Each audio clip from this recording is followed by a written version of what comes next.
this session, what exactly is mind? But our mind actually plays a very, very important role in shaping how we feel about ourselves or how we react to situations around us. You know, whether we are happy or miserable, whether we are positive or negative about something, whether we are active or lazy in pursuing our goals, whether we are calm or agitated. I'm sure you have come across different kinds of people in your life, and we ourselves also have gone through different phases in our life, wherein sometimes we are in a good mood, sometimes we are in a not so good mood.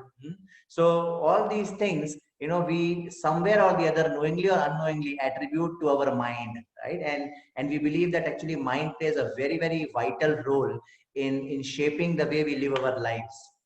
uh, and not only that, all of us, I mean, as Pratik just told me, that we all are students. Most of you who are the participants in this course right now are students, and I'm sure everybody is very eagerly looking forward to, to this journey of success, right? Everybody wants to become successful in life, but what everybody thinks success looks like is the left figure. But when we actually embark on this journey, after some time we realize that actually the path to success is not as straight as it appeared in the beginning. It actually is full of a lot of left turns and right turns, and sometimes U turns and upside up hills and down hills and whatnot, right? So all these things add to our agony, and imagine if amidst all this, if our mind is not with us, if our mind is not cooperating with us, then actually it makes our struggle very, very difficult.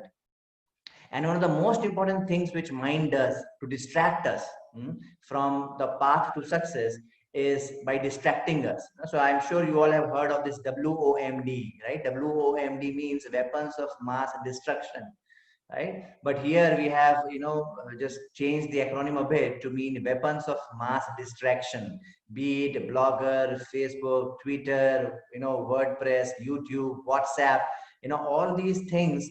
The more we are getting surrounded by these things, the more we have a tendency to get distracted. And now who is getting distracted? Who is actually paying attention to these things? What exactly is mind? Many a times we say that, Are, हमारा मन नहीं लगता है पढ़ाई में, we are not able to focus on our studies, or we are not able to focus on our goals, our career goals. So many times we knowingly or unknowingly use the word mind. हम बोलते हैं हमारा मन नहीं लग रहा है, या हम एक जगह मन को फोकस नहीं कर पाते हैं. So this mind actually plays a very, very vital role in our life, and it's one of the most important ingredients of success. On the other hand, we see that these weapons of mass distraction, they more often than not, they succeed in taking over our mind, and we get preoccupied with several things and we lose the sight of our goals. In fact, many studies recently have said that how people are increasingly getting affected by this particular disease called ADHD, attention deficit and hyperactivity disorder. The ability of mind to focus on a particular topic or a particular subject is becoming lesser and lesser day by day. It is spreading like an epidemic in the US. Something like technology addiction is becoming very, very pronounced. You see, earlier people used to be addicted by drugs and alcohols and things like that, right? So our University of Maryland study asked students not to use media for 24 hours. A large percentage of students experience symptoms similar to drug and alcohol withdrawal.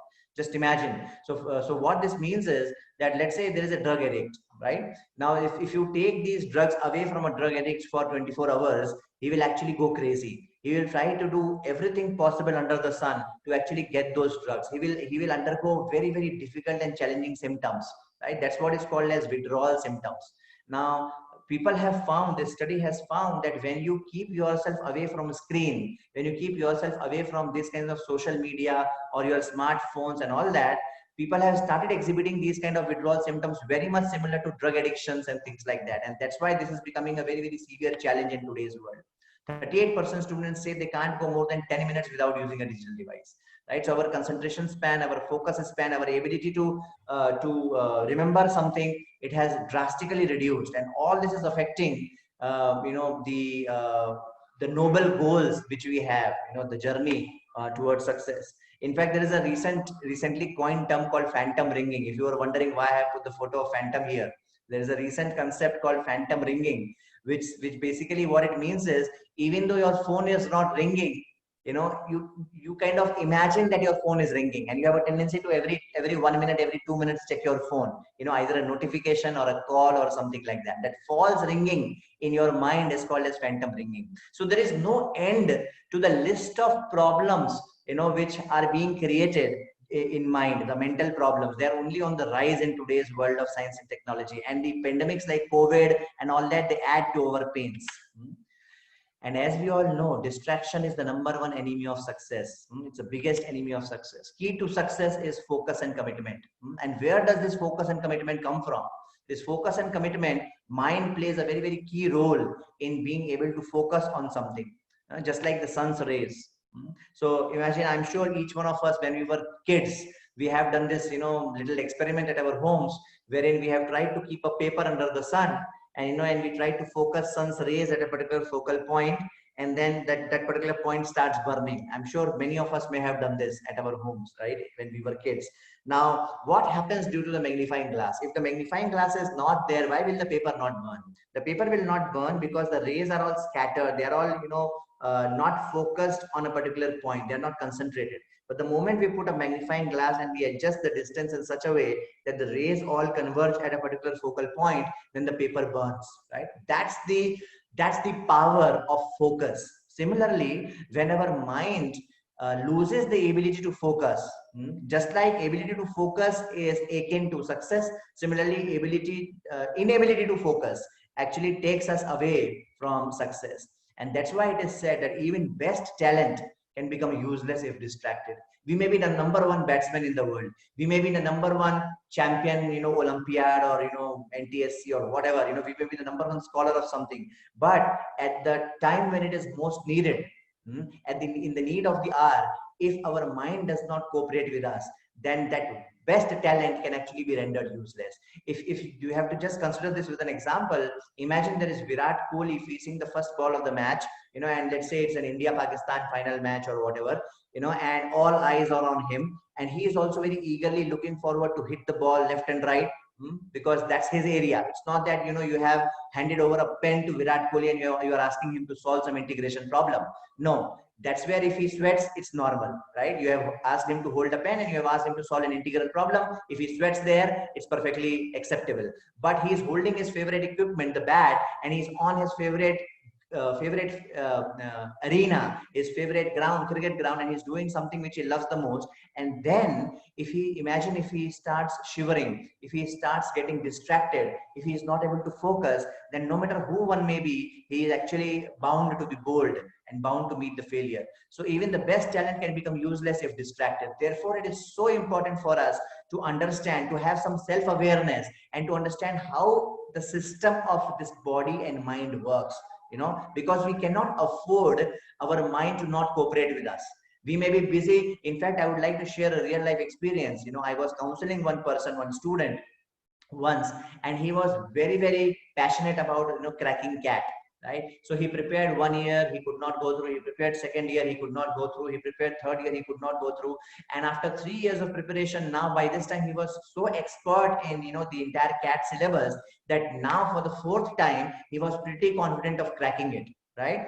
But when he went to the exam center, unfortunately, he lost his temperament. I mean, he was like, you have heard of this term called exam temperament, right? So unfortunately, something happened, and he was not able to focus on his paper. His mind was not with him. He was completely distracted, and because of that, he lost once more, right? So I mean, I will not be exaggerating, when I say that it is so important for our mind to be in tune with us.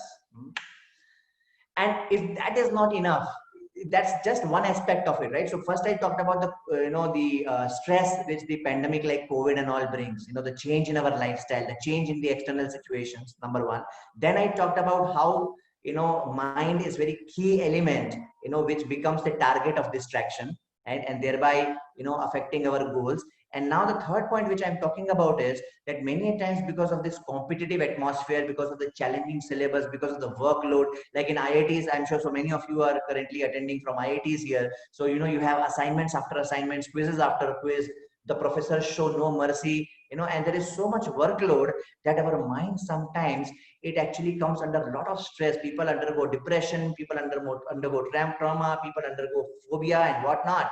And there is no shortage of news wherein you see students committing suicide, whether it be it IITs, be it NITs, be it any Tom Dick Harry college, or be it whatever, right? So all this again goes to show that something is wrong somewhere, and probably if our mind is not with us, if our mind is not cooperating with us, or if we are not knowing the art of dealing with the mind properly, then probably we may fall short of our goals. So these things like depression, anxiety, fear, the fear of failure, these things are increasing day by day, especially among the student community. And in fact, the IITs, NITs, the administration, they are becoming more and more serious, and they are inviting more and more such value education based clubs, or the wisdom giving clubs, how to deal with the challenges of mind. And it's very appropriate to hear this quote right now, by Martin Luther King Jr. He said, "We have guided missiles, but misguided men." Hmm? Not knowing who we are, not understanding how our system works. Who am I? Am I different from my mind? What is conscious mind? What is subconscious mind? What is this whole thing going on? Unfortunately, we all are 16 years, 18 years, 20 years old.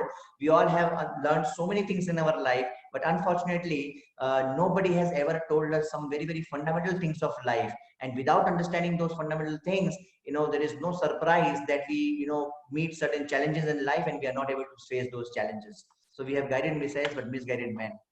So now in the next part of the presentation, let us try to address this topic. Let us try to really go to the root of this topic and actually understand what is this whole mind business. We have already seen that how mind can create havoc in our lives. If our mind is not with us, if our mind is not aligned with us, if we are not having positive attitude, if we are not having these positive vibes, then even the best talent actually can be rendered useless, right? So let us understand, let us ask this question to ourselves: is mind our friend or enemy, right? So actually Bhagavad Gita gives a very, very wonderful answer to this question. I mean, I'm sure most of you know Bhagavad Gita is one of the great wisdom scriptures, ancient wisdom scriptures of this world, and it actually contains such tremendous knowledge, such tremendous wisdom, which people since time immemorial have been taking benefit from, not only in India, not only philosophers, but scientists and doctors and people all over the world. So let us try to understand some technicalities about mind and see wherein lies the solution to unleash the power of mind, so that it does not create a havoc in our lives. Rather, on the other hand, it actually becomes a very wonderful instrument in our hands to be able to achieve our goals. So is knife good or bad? So here mind is being compared to a knife. When we are asking, is mind our friend or enemy? Let us first ask this question, that is knife good or bad, right? So if it is in the hands of a surgeon, knife is good because it can help save lives, right? The surgeon will use the knife and, take out the injury or the wound, or, and do the healing. On the other hand, if the knife is in the hands of a criminal, then he can only do murder with the knife. So is knife good or bad? It depends on how we use the knife, or in whose hands knife is, right? Much in the same way, whether our mind is our friend or enemy, it basically depends on how we deal with mind. Do we know how to deal with our mind? If we know how to deal with our mind, it can become our friend. If we do not know how to deal with our mind, then it can become a worst enemy.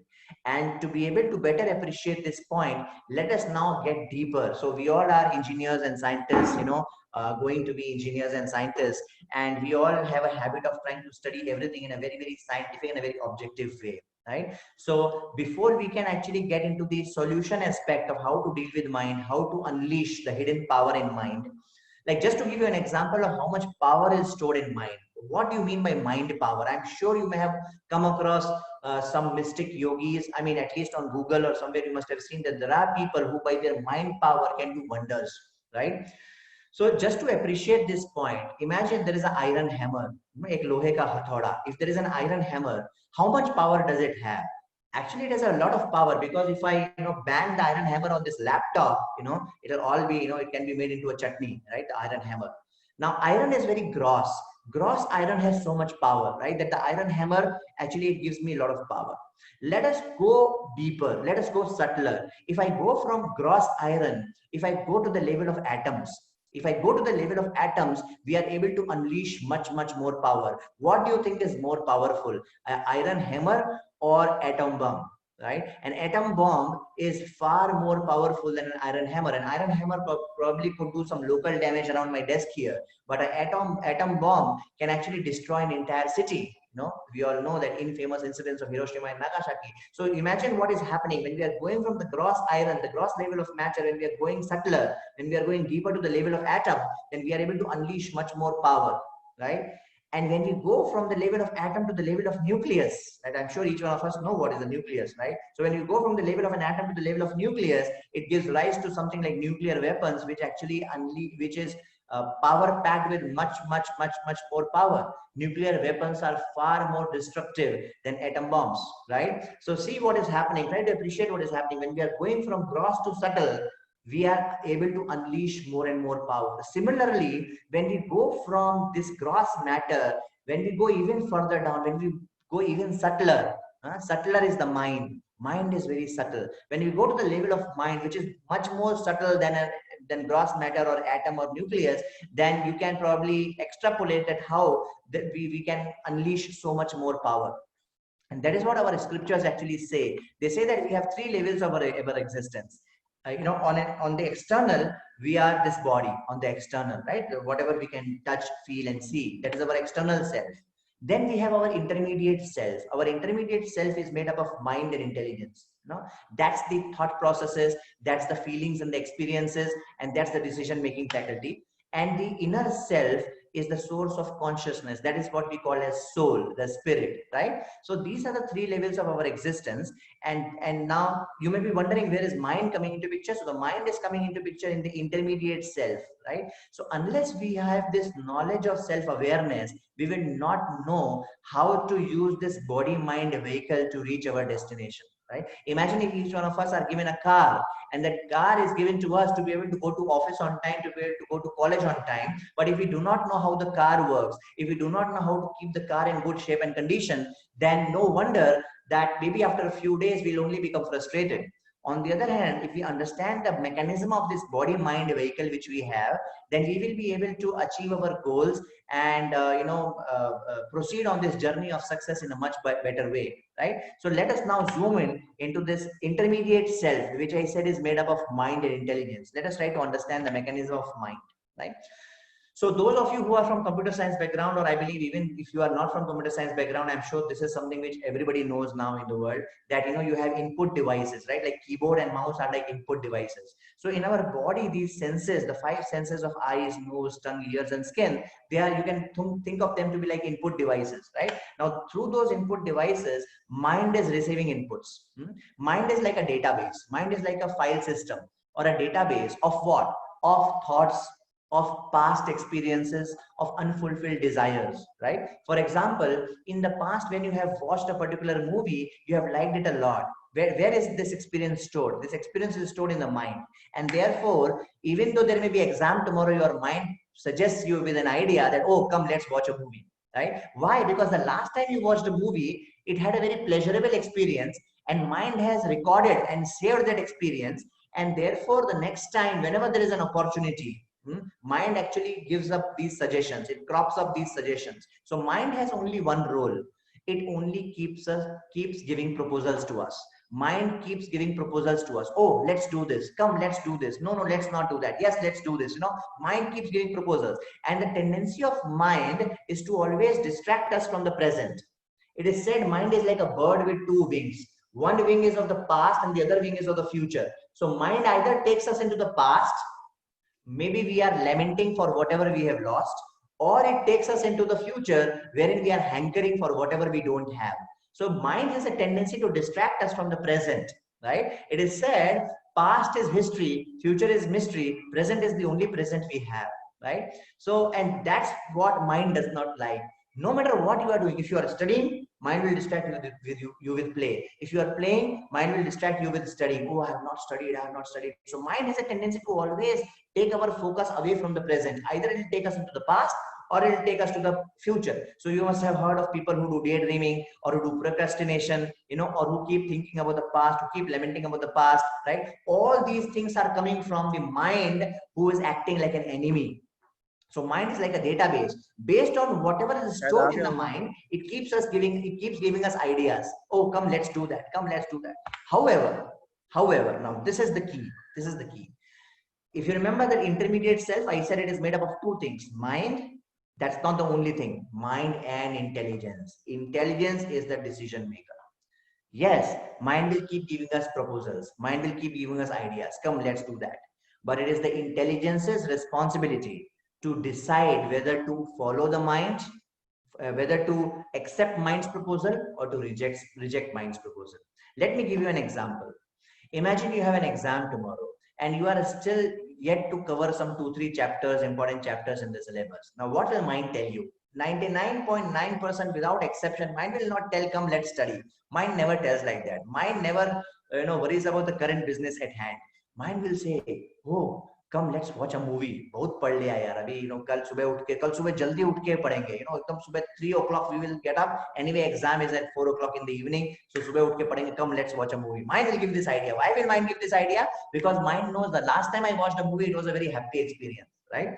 So mind will give this idea. Now, intelligence has to kick in, right? If you are a sane person, if you are a person who is in charge of your life, then the intelligence will kick in, and intelligence will say, hey, come on, man. I mean, I have an exam tomorrow. My future depends on this. This is my final exam, and my mind is telling me to watch a movie. What nonsense! Keep quiet, and I'll not listen to the mind. I'll continue studying, and then mind will keep quiet, right? That's what is meant by controlling the mind.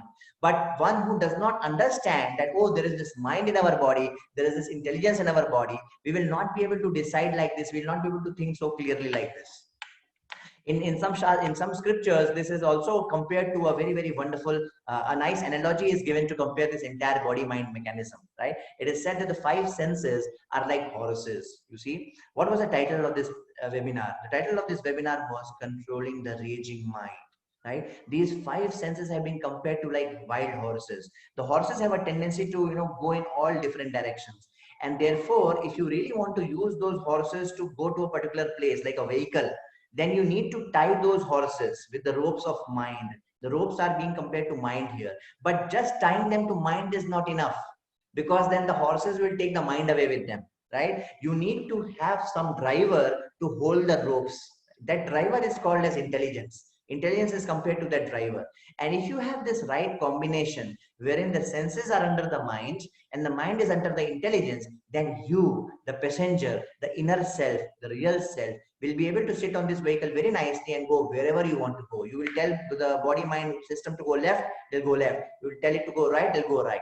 What I mean by going left and right is, you would tell it to pursue this goal, it'll pursue this goal. You tell it to pursue this goal, it'll pursue this goal. But if you leave it wild, if you let it loose, if your intelligence is not above your mind, if you are not able to evaluate mind's proposal on its merit, and if every time you are doing whatever your mind is telling. Once I came across this nice thing. Who is a monkey? बंदर कौन होता है? Who is a monkey? A monkey is one जो अपने मन की करता है, वो monkey. Every time if you follow your mind, every time if you get carried away your mind, अरे मेरा मन कर रहा है आज पढ़ाई ना कर, कल पढ़ाई करेंगे. अरे मेरा मन कर रहा है. Imagine you have diabetes, God forbid. If somebody has diabetes, now he is walking on the street. His input devices are giving the input. Oh, rasgulla, gulab jamun. Let us have one. Right? The senses are giving the input of gulab jamun, of seeing the gulab jamun to the mind. Mind has these past experiences stored in it, that, oh, the last time I ate gulab jamun, it was very nice, very delicious. So mind will give an idea. Come, let's go and enjoy this gulab jamun. Come, let's go and have this gulab jamun.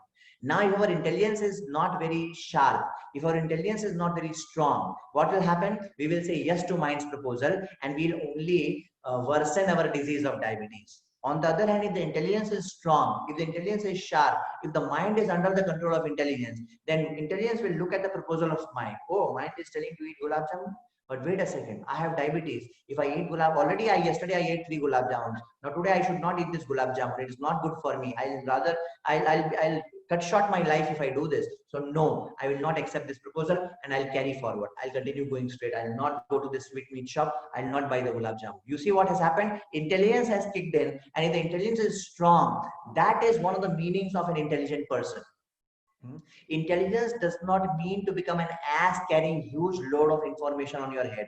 That you can always Google and find. Intelligence does not mean to become an ass carrying a huge load of information on your head. Intelligence means the ability to be able to distinguish truth from illusion. Intelligence is the ability to discriminate from truth from illusion, right? And that is what is being proclaimed in Bhagavad Gita as well. Bandhuratmatmanastasya yenaitatmaivatmatmjana anatmanastu shatrutve vartetatmaiva shatruvat. Lord Krishna is telling in Bhagavad Gita, uncontrolled mind is our worst enemy. Controlled mind is our best friend. Now, if you are wondering, where is this coming in Bhagavad Gita? I thought Bhagavad Gita is a religious book. No, Bhagavad Gita is not at all a religious or sentimental book. If you remember, I was talking about Virat Kohli facing the first ball of the match. Imagine Arjuna to be somebody like that. Arjuna was much more capable than Virat Kohli, and Arjuna was also in his favorite area. He was on the battlefield and he is a warrior, and he was not carrying a sword or something in his hand. He was carrying his famous celebrated Gandiva bow and arrow in his hand, his favorite weapon, his favorite instrument. And he was 1 second back, he was so eager to fight, he was so eager to kill everybody. However, something happened. His mind stopped cooperating with him. He started sweating, he started perspiring, he became completely confused, he started shivering, so much so that his Gandiva fell from his hand. Something like, imagine Virat Kohli's bat is slipping out of his hands because he's so confused. And that's where Lord Krishna tells him, uncontrolled mind is our worst enemy, controlled mind is our best friend. So how to become a real superhero and take charge of life? If you really want to be on the top of the world, if you really want to pursue your goals and fulfill your dreams and desires and ambitions in the right way, then we have to understand how we can do that. A real Superman is not one who wears a red underwear on top of a blue dress. That's not how we become a Superman. A real Superman, because such a person, if an elephant comes from behind and does like this, the person will fall. A real Superman, we become a real Superman by being able to say no to our mind. When we develop this ability to say no to our mind, that is when we have taken charge of our life. That is when nobody can distract us from our goals. So in this regard, let me just, by this quick graphic, let me tell you what happens when your mind is controlled and what happens when your mind is not controlled. And that is what is called as self-control, by the way, right? So when some stimulus comes, we immediately give a response, right? That means based on whatever comes in our mind, based on whichever way mind perceives, we give the response. That is like a reactive way of doing things. But a responsible or a proactive way of doing things is, you have a stimulus, right? And now you exercise some choice based on your intelligence. You think before you act. Because as you sow, so shall you reap. Right? You think before you act. You decide whether this is the right thing to do or whether this is the right thing to do. Should I become angry or should I not become angry? And then when you choose your response, then we are being responsible. The ability to give a response, right? And that is possible only when our mind is under our control, when our intelligence is stronger than mind, right? Here is another example of something called, these are called as mental dialogues, the dialogues which go on between our mind and intelligence, right? So imagine if our friend, out of peer pressure or something, our friend is asking us to smoke a cigarette. Let us say our first day in college, first day away from home, and our friend is asking us to smoke a cigarette because he's saying smoking is cool. First of all, we should tell him, how can smoking be cool, you fool? How can fire be cool? So and earlier people used to at least say smoking is injurious to health. Now they say smoking kills, right? Yet when people are not able to say no to their mind, they get carried away by such self-destructive habits. So here is an example. Imagine if somebody is asking you to smoke a cigarette, right? If the mind is stronger, mind will win and you will succumb to the bad habit. You will not be able to see your future. You will not be able to see your parents. You will not be able to see the consequences. You will just get carried away with the mind's idea. A mind is like a small child. Small child would even want to get burnt. A small child, when the small child sees fire, he would want to put his finger inside the fire, right, and get burnt, because the small child does not understand the consequences, right? So if the mind is stronger, mind wins and you succumb to the bad habit. On the other hand, if your intelligence is stronger, your intelligence will say, hey, wait a second, there is so much advertisements all over the world about how smoking is not good for health, how smoking is not only injurious to health, actually smoking kills, how smoking has actually ruined people, how those who are addicted to smoking, how they are crying and not able to give up smoking. So why do I want to unnecessarily land myself into trouble, right? So intelligence will say, no, sorry, boss. Intelligence will, if intelligence is strong, intelligence will win, and we will be able to resist the temptation. You see, so how actually, it is said, life is a journey from B to D. You see, B is birth and D is death. Life is a journey from B to D. What comes between B to D is C, right? B, C, D, and C stands for choices. From the journey, in our journey from birth to death, moment after moment, we have to make some choice. Like, I want to congratulate you all for making this wonderful choice of registering to this particular course of these 6-7 sessions, wherein maybe there are so many others to whom the opportunity was given, but they probably did not register in this course, right? So they did not exercise their choice in this way, but you exercise your choice. Similarly, in life, there will be so many things, on a moment to moment basis, on a day to day basis, on a week to week basis, month to month basis, year to year basis, when we'll be made to exercise certain choices. Now, if the mind is strong, our choices will be governed by, some sentimental things or some things which are not good for us, not good for our future. On the other hand, if the intelligence is strong, then those choices will be really, really thoughtful. Hmm? And that is where actually the willpower is coming from. The willpower comes from self-control, which comes from a strong mind and strong intelligence, right? Now, before I end this presentation, I would like to talk about a very, very important aspect. The moment we talk of controlling the mind, the moment we talk of saying no to our mind and not getting carried away by our mind, the youth inside us, the wild beast inside us, it starts rebelling. Like, I have seen sometimes some advertisements.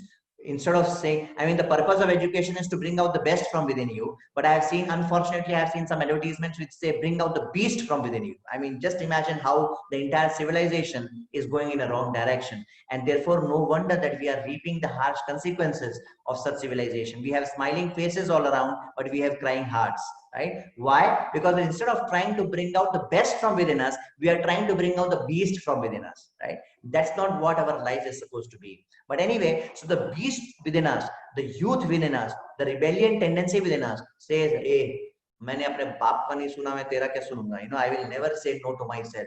मेरा जो मन करता है मैं करता हूँ, मैं अपनी मन की मर्जी का मालिक हूँ. You see, you have heard people saying things like that. I live like king size. मेरा मन में जो आता है मैं करता हूँ.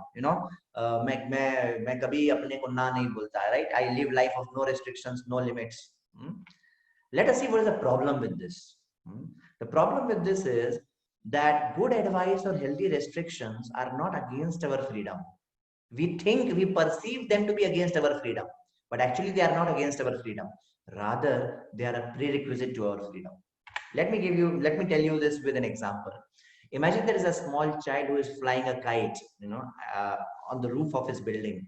And let's say the building was under construction. So the boundary wall has not been made. The parapet wall of the roof has not been made, right? And while he is flying the kite, he is so busy looking at the kite and he's so busy looking upwards that he is not realizing that he has come to the very edge of the roof, right? And if he takes one more step, he will fall from this 4th floor or 5th floor of the building.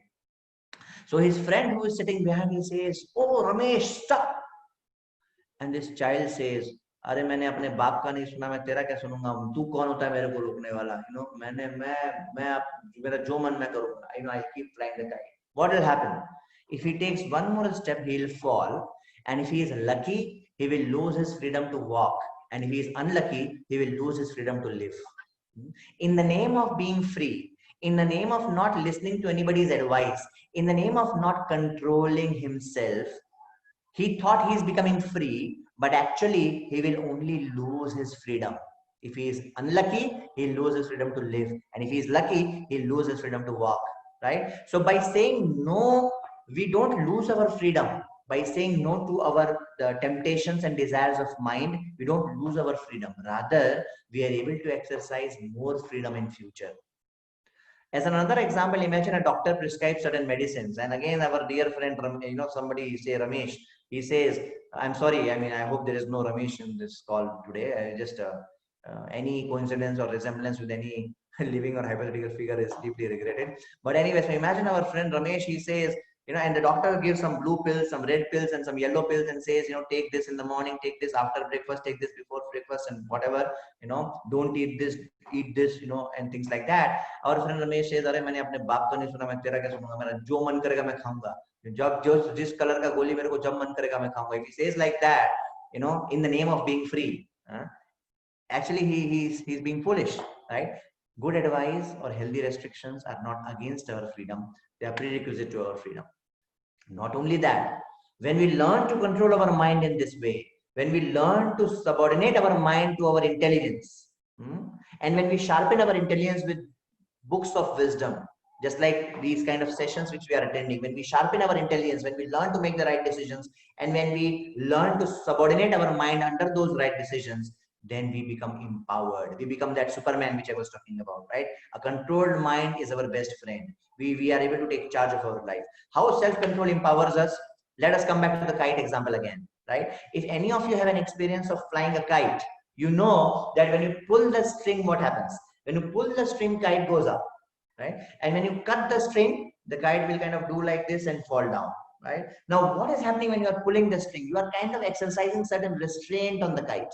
When you are exercising certain force on the kite, when you are exercising certain pull on the kite is able to rise above. Similarly, when we restrain ourselves, when we control ourselves from against certain bad temptations or desires, then we are able to rise above in life. And this example I have already given about how we are able to, if our mind is controlled, then we'll be able to focus on one thing. We'll be able to channelize our energies in one thing and in a much more constructive way. Another graphical example is that of water. When the water is uncontrolled, it creates havoc, it creates flood. But when you limit the water by 2 banks, it becomes a river which flows nicely and you can use it for irrigational purposes. And when you restrain the flow further by constructing a dam, then you are able to unleash much more power and you are able to actually generate hydroelectricity, right? Just imagine, when the water was uncontrolled, it created havoc in the form of floods. When you put some banks around, then it became a nice flowing river which could be used for irrigational purposes. And when you restricted the flow even further and controlled and regulated the flow even further, then it could be used for even more constructive uses like generating hydroelectricity. That's what happens when we are able to control our mind by putting certain restrictions or restraints. Another example of an aeroplane, so imagine we have a bicycle, right? All of us know how to ride a bicycle. Now the bicycle is not constrained to go only on road. Bicycle can actually go on grass also, it can go in field also, it can go on footpath also, right? Yes, it is free to go wherever it wants, but what's the speed you can achieve? 5 kilometers per hour, 10 kilometers per hour, 15 kilometers per hour, right? But a two-wheeler, let's say a bike, right? A motorbike, it's constrained to drive only on ride only on road, or let's say a four-wheeler, you can ride it only on roads, you can't ride it on footpath, you can't take it to fields, but you are able to achieve much more speeds. If you come all the way to the aeroplane now, aeroplane can't even run on roads, it has to run on this runway, and by constraining itself to run only on the runway, it is able to achieve the height which it takes and the speed which it takes, you see. So self-control empowers us. Now, the second aspect of how we can control our raging mind. What was the first aspect? The first aspect was by saying no to mind, by making our intelligence stronger than mind, by understanding this body-mind mechanism. That, it's not that it's all the same. I don't know, it's my voice or my mind's voice or intelligence's voice. No, I am somebody, mind is somebody, intelligence is somebody, and I should know how to, use all of them in a nice way, in a right combination, right?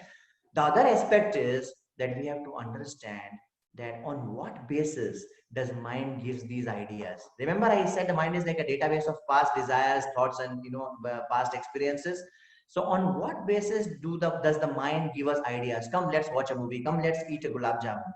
It is on the basis of all past experiences. Whatever inputs we have given to the mind so far, on that basis, those impressions, I'm sure being Indians, each one of you attending this session may have today, sometime or the other in your life, may have come across this word for some scar.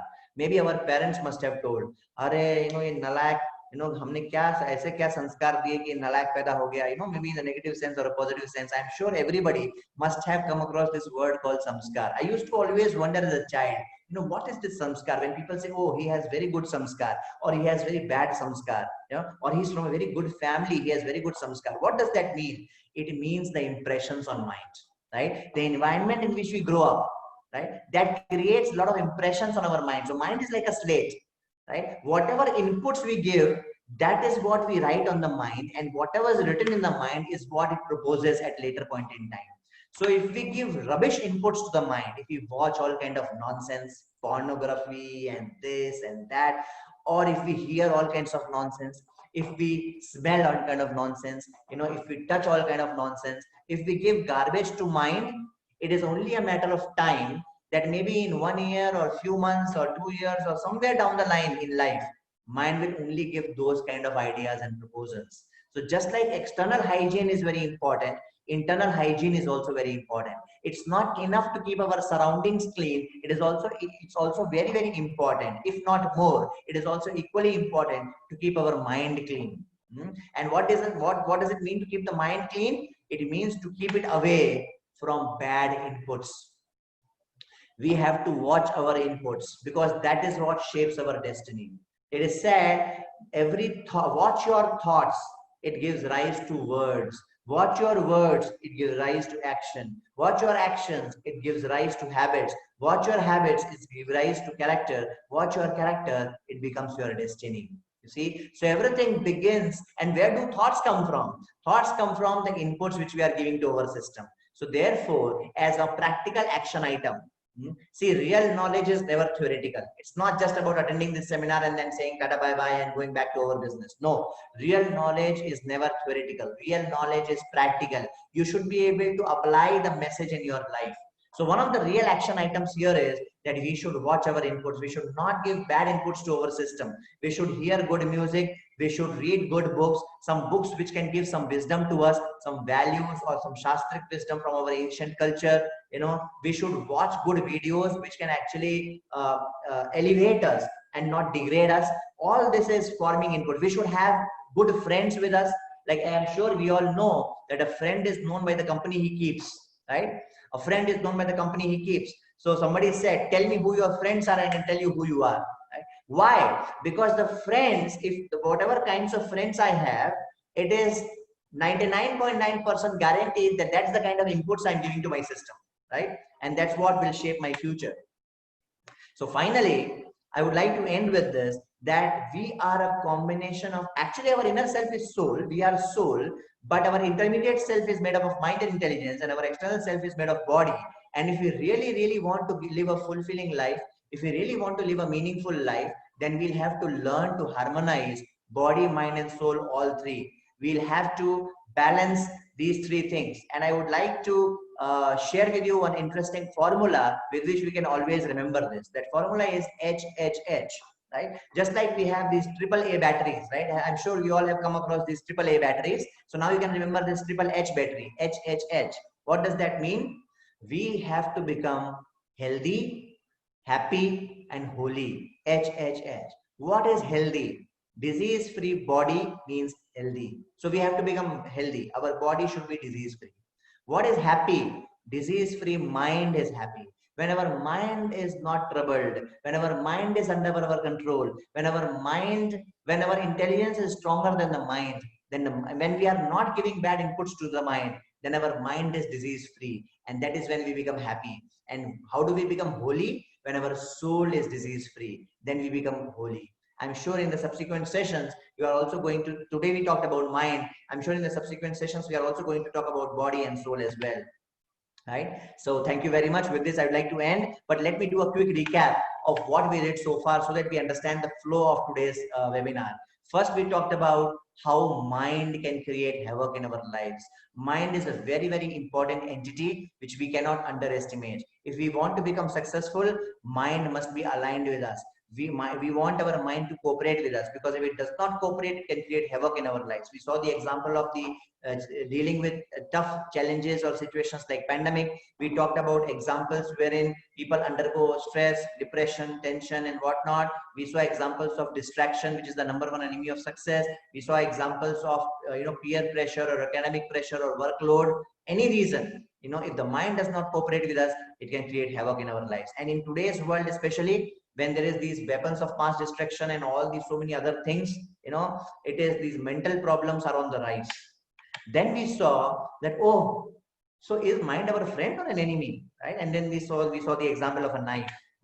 And then we saw that, oh, if we really want to unleash the power of mind, and we saw that example of a hammer, iron hammer, we don't go to atoms and we go to nucleus and we are able to unleash more power. So if we really want to unleash more power at the level of mind power, then we have to first of all understand the mechanism of mind, right? And in that we saw how our the senses are like the horses, and the mind is like the rope which is controlling the horses, and the driver is the intelligence which is supposed to control the mind, and then the soul, the passenger, us, we will be able to go wherever we want, right?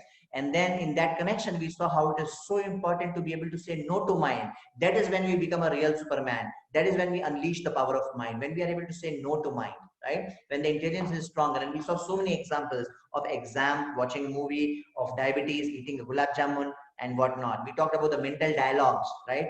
What happens when mind is stronger? What happens when intelligence is stronger?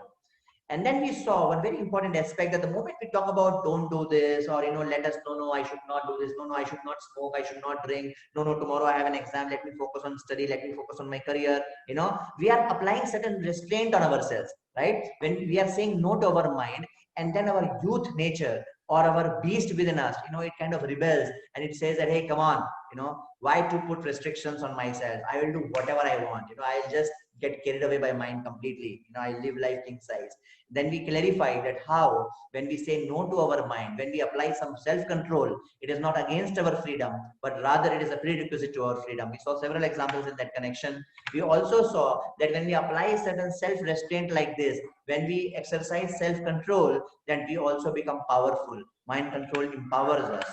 And finally, we saw that yes, it is important to say no to mind, but let us also address the root cause. What is it based on which the mind is giving us ideas? Why is it that mind many times gives ideas which are not good for my future? Probably because we have given wrong inputs to it, right? So let us also address that part, and let us first of all stop giving bad inputs to mind, and let us start giving good inputs to mind in the form of the kind of friends we keep, in the form of the kind of books we read, the kind of movies we watch, the kind of music we hear. If we give good inputs, garbage in, garbage out, good in, good out, right? And finally, I said that we are this mechanism, we are this whole bundle of body, mind, and soul. And if we really, really want to be successful and happy in life, then we have to remember this triple H formula, that we have to become healthy, we have to become happy, and we have to become holy. How will we become healthy? When we have disease-free body, we will become healthy. How will we become happy? When we have disease-free minds, we will become happy. And how will we become holy? When we have disease-free soul, then we will become holy. So I would like to end with this one small message, which is very relevant in the time of COVID. We all know the social distancing, so we have to be away. So stay away, stay safe is my small prayer and my wish. But I also want this picture to mean one more thing, that let us stop being a part of the problem. Yes, we may not change the entire world. We probably will not be able to solve all the problems, all the mental problems of all the people in the world, but at least we have a choice. Today is the first day of the rest of our lives. Let us stop being a part of the problem, and let us start being a part of the solution. Thank you very much. Thank you, sir, for such a wonderful insight on mind.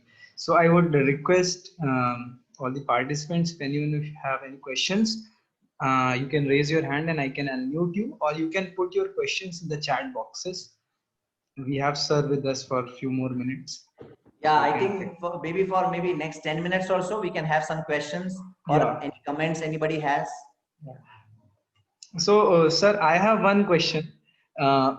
This question is like I have when we attend such sessions, we get a lot of inspiration, like for following these principles. But this does not goes in like long run, and like this inspiration goes down.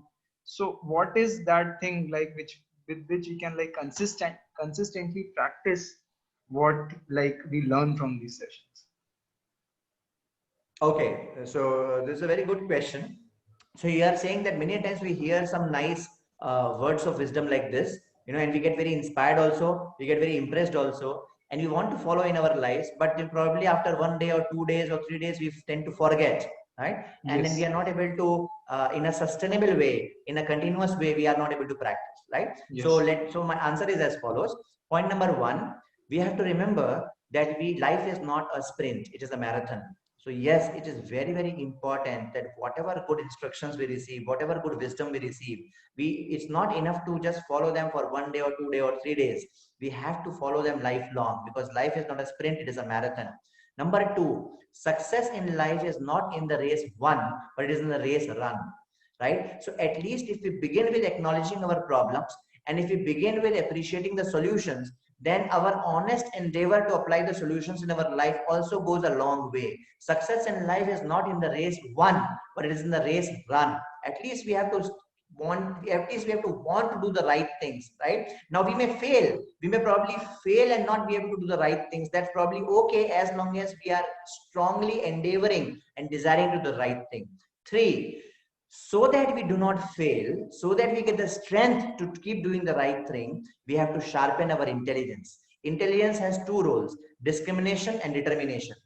So discrimination means to be able to differentiate between right and wrong. That is discrimination.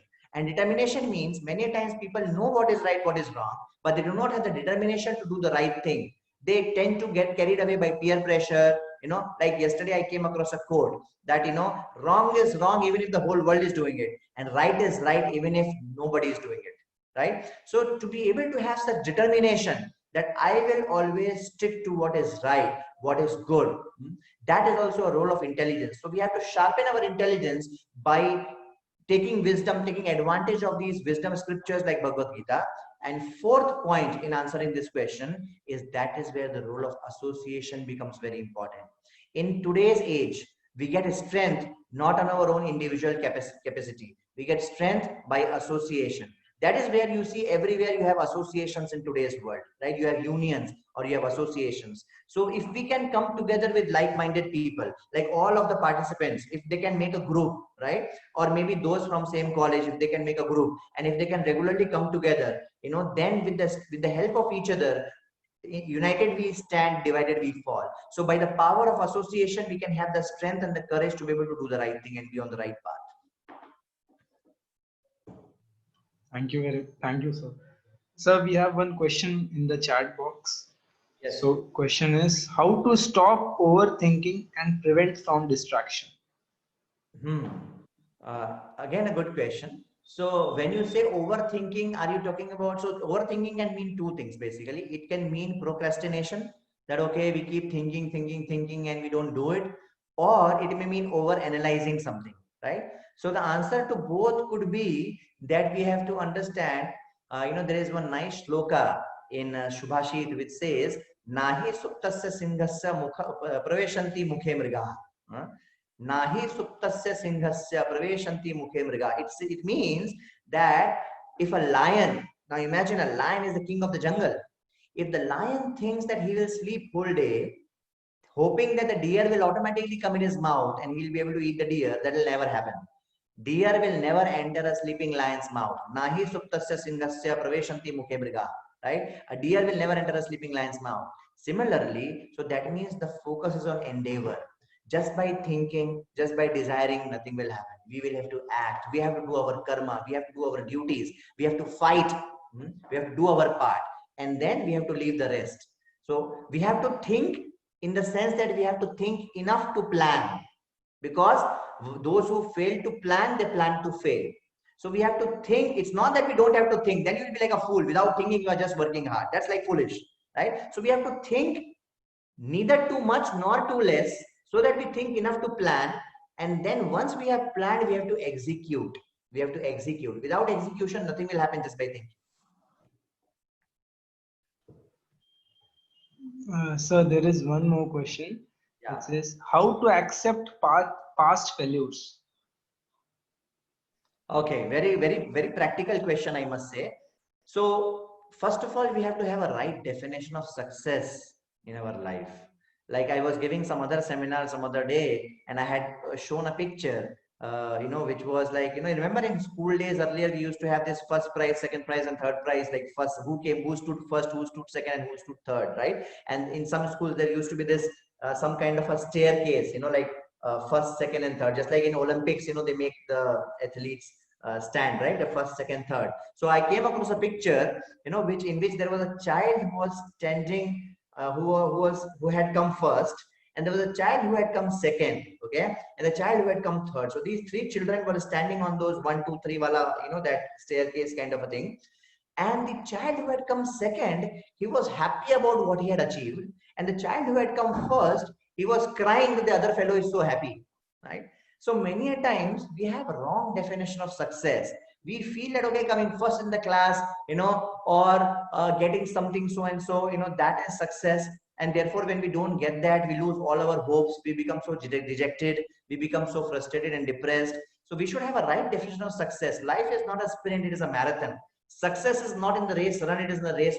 Success is not in the race won; it is in the race run. Right. So if we have this right understanding of success and failure, then with these little successes and little failures, we will still have the shock absorber to be able to digest it, to be able to tolerate it. Not only we should learn to tolerate failure, rather we should also learn to tolerate success, because life is even more than the apparent successes and failures we are talking about. So when we read the wisdom contained in the scriptures like Bhagavad Gita or the Bible and such wonderful books of wisdom, then we will see that how to become successful in life is not just a matter of external achievements, but it is also a matter of internal satisfaction, in internal achievements, right? So therefore, if we come across some apparent successes and failures in life, neither we should become too proud in successes, nor we should become too dejected in failures. How will we be able to do that? By understanding the bigger picture of life, by understanding a deeper and a higher meaning of life, by understanding the more important purpose of life. And I would like to end this question with this quote: in success, never lose your head, and in failure, never lose your heart. And how will you get the power to do this? When you understand what is really life all about. What is the real purpose of life? What is the big picture? What are the higher truths of life? Then we will know that, oh, these chota mota upar niche, that's not the main thing in life. You see, that's how it is. So there are two more questions. Okay. So one question goes like this: have you ever faced these kind of stress problems? If yes, how did you solve that and made yourself strong? Oh, very nice. So I think the question is about me, right? So Yeah. yeah, I mean, almost on a daily basis, we keep facing. I mean, I'm a married man with a wife and two children, and so almost on a daily basis, there'll be no shortage of stress. Okay, but I'll tell you what is a way to solve it. So if anybody thinks that, okay, there'll be no unpleasant circumstances in one's life, or there should be no ups and downs in life, that's never going to happen. Each one of our lives are going to be filled with ups and downs. Each one of our lives are going to be filled with obstacles or challenging scenarios. What we have to learn is to deal with them. I like to give an example in this regard. You see, there is a ship, right? A ship floats on the ocean. A ship floats in the ocean, correct? What is the ship surrounded by? All around, the ship is surrounded by water. And water is the element which is enemy of ship. If the water enters the ship, ship will drown. That's the end of the ship, correct? The ship is surrounded by water, that same water which is the power to drown the ship. If the ship allows the water to enter inside, then the ship will get drowned. Similarly, in our life, we may be surrounded by problems. We may be surrounded by obstacles or unpleasant circumstances or ups and downs in life, because life is not a cakewalk, right? However, if we allow the negativity to enter inside us, that's what creates a problem.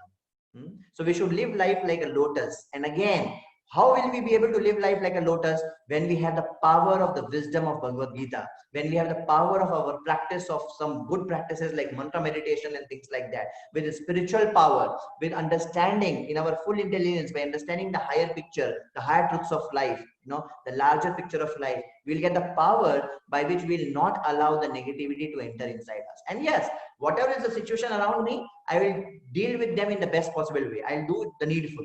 right? But I will not allow the negativity to enter inside, or I'll not allow the stress or the problems occupy my mind completely. I'll always remain focused on my goals. Okay. So we have many such questions coming up. One more question I would like request you to take. So this says how to tackle greediness. It may be about great placements or in any way monetary greed. Okay, okay. So again, a good question. I mean, in Bhagavad Gita, it is said that these are the three gates to hell: in lust, greed, and anger. Lust, greed, and anger are considered to be the three gateways to hell, right? Certainly, it is a vice which we have to conquer. However, we have to understand where to draw the line. I mean, somebody may just have absolutely no ambition, or somebody may think that, "Arey, why to study? You know, I'm not greedy for marks. I'll not study." That is one extreme. That is wrong, right? You are falling short of doing your duty, right? On the other hand, the other extreme could be that this guy is working hard 24 hours a day. He is forgetting his health, he's forgetting his family, he's forgetting his peace of mind, he's forgetting his happiness, and he just wants to get more and more marks, more and more marks. That is like, taking it to another extreme. So we have to, first of all, in life, understand where to draw the line. How much is too much and how less is too less, right? Excess of everything is bad, and the greed for anything is bad, right? So answer number one: the more we are in touch with such eye-opening, thought-provoking, intellect-stirring seminars, the more our intelligence becomes sharp to be able to discriminate. Remember, I said intelligence is the role of discrimination, right? Discrimination is not just about right and wrong. It is also about how much is too much and how less is too less, right? But imagine if I do have greed. So if we understand the negative consequences, that how it is dangerous for me, then automatically we'll stay away from it. So if I know that if I put my hand, if I put my finger in fire, it'll burn. Next time, will I put my finger in fire? I'll not. So we have to, first of all, get the awareness that why greed is wrong, why greed is bad. Then we have to understand, then we have to have the power or the strength to be able to stay away from it, and yet doing our duties properly, yet not falling short of our endeavor, right? And that again will happen when we are in a company of like-minded people, when we are in an association of those who are helping us and encouraging us in doing the right thing. So thank you very much, sir, for giving your precious time to all of us. And surely I think that all the participants would have received a lot of understanding, especially about mind control, which is a big problem nowadays. So thank you, sir, for being with us. Okay, so I take this opportunity to thank all the participants. Of course, I would have loved to interact with each one of you face to face, but unfortunately, in these tough times, that's not possible. But then, thanks to these tough times, that at least because of this online forum, we are able to interact. Probably otherwise, we would have never interacted. So you can see, it's always blessing in disguise, and things like that. So thank you very much for attending this session. I would only humbly request each one of you to make sure that you attend each and every session in this series, and you stay connected, and make sure you just be a part of this wonderful journey, and you will see a lot of changes happening in your life. You'll see a lot of empowerment coming in. Thank you very much. And Pratik, thank you very much for inviting me. Thank you. Sir. Thank you. So I would just like to share with